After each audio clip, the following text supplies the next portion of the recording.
महाराष्ट्र राज्य परिवहन मंडळाच्या कर्मचाऱ्यांचं मार्च महिन्याचं वेतन कापण्यात आलेलं आहे।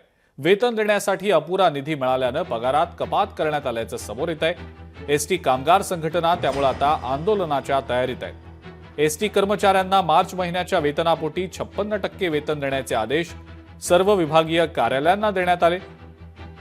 7 तारखेला मिळणारं वेतन अनेक कर्मचाऱ्यांना 9 तारखेला मिळालं आणि त्यानंतर कपात करण्यात आल्यानं कामगार संघटनांनी आता आंदोलनाचा पवित्रा घेतलेला आहे।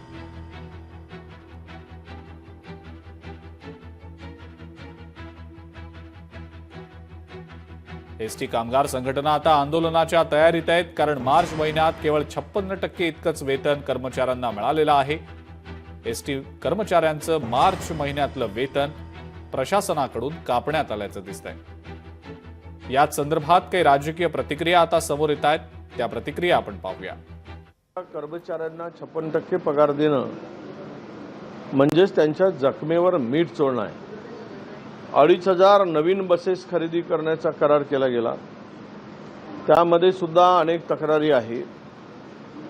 परंतु तुम्ही या कर्मचाऱ्यांच्या जीवाशी का खेळता? सरकारची ऐपत नव्हती तर नवीन योजना दिल्या कशाला? सरकारला वाटत होतं की आम्ही एसटी कर्मचाऱ्यांचे पगार थांबवून इतर योजना सरकारला द्यायचे होते का? म्हणून मुळात प्रश्न असा आहे की एसटी कर्मचाऱ्यांच्या आता त्या बिचाऱ्या परिश्रम करणाऱ्या माणसाच्या भावनाशी खेळू नये। कोणाचे थांबवायचे असेल थांबवा, एसी मध्ये बसणाऱ्यांचे पगार थांबवा, पण एसटी कर्मचाऱ्यांचे पगार पूर्ण द्या। मला काय आश्चर्य वाटत नाही। माझ्या विधानसभेच्या आधीची सगळी भाषणं काढून बघा, आज जे निर्णय सरकार घेतंय किंवा कपात करतंय याचा सगळा उल्लेख माझ्या सगळ्या भाषणांनी केलेला आहे। एकीकडे रेनोव्हेशन, आयपॅड, पुस्तकांमध्ये चुका, याच्यात 100 करोड रुपयाचा टोटल चुराडा होतोय आणि दुसरीकडे पीएनना पगार नाही, अंगणवाडी आशा वर्करचे प्रॉब्लेम्स आहेत, त्याच्यानंतर अनेक कामं पैसे नाही, निधी नाही म्हणून रखडली आहेत। अशी खूप उदाहरणं आहेत। एसटी महामंडळाची जी अवस्था आहे ती बिकट आहे। आमचे मंत्री प्रताप सरनाईक त्याच्यातून रस्ता काढतायत। जेवढं शक्य होईल तेवढं जास्त पेमेंट लवकरात लवकर द्यायची त्यांची भूमिका सुद्धा आहे। त्यांनी तशी मुख्यमंत्र्यांना विनंती सुद्धा केली, म्हणून मला वाटतं जास्त काळ एसटी कर्मचाऱ्यांना प्रतीक्षा करावी लागणार नाही। एसटीचे कर्मचारी दिवस रात्र मेहनत करणारे कंडक्टर असतील, ड्रायव्हर्स असतील, 65 एक तर तुटपुंजा पगार आणि त्यातल्या त्यात 65% पगार एसटी कामगारावर अन्याय हे दिसतंय की आर्थिक स्थिती राज्याची कशा पद्धतीने सुस्पष्ट दिसतंय। जर आपण कामगाराला पगार एसटी कामगार देऊ शकत नसेल तर मला असं वाटतं आपण राज्यकारभार करणं हे व्यर्थ आहे।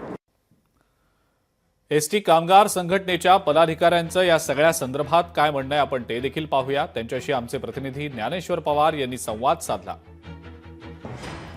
राज्य परिवहन मंडळाकडून एसटी कर्मचाऱ्याच्या वेतनामध्ये जे आहे ते कपात करण्यात आले आहे, त्यामुळे कुठेतरी एसटी कर्मचाऱ्यांमध्ये रोष जो आहे तो पाहायला मिळतो। एकूणच या संदर्भातच आपण संवाद साधणार आहोत। याविषयी बोलण्यासाठी आपल्यासोबत महाराष्ट्र राज्य एसटी कामगार संघटनेचे राज्याचे उपाध्यक्ष अजय हट्टेवार जे आहेत। भाऊ, काय सांगाल, ज्या पद्धतीने जे आहे ते पगार जे आहे ते कपात करण्यात आलेले आहे एसटी कर्मचाऱ्यांचे, त्यामुळे कुठेतरी रोष दिसतोय कर्मचारी? सणासुदीच्या दिवसामध्ये लग्न सराई आहे, अशा वेळेस त्यांनी 56% का करावं?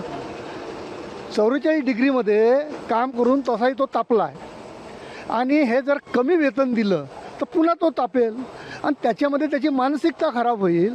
कमी पगारामुळे त्याची कौटुंबिक त्याच्यावर ताण येईल। यामध्ये जर त्याच्या हातून एखादा अपघात झाला पुन्हा त्या कर्मचाऱ्याला दोषी ठरवेल आणि किती आम्ही सहन करायचं?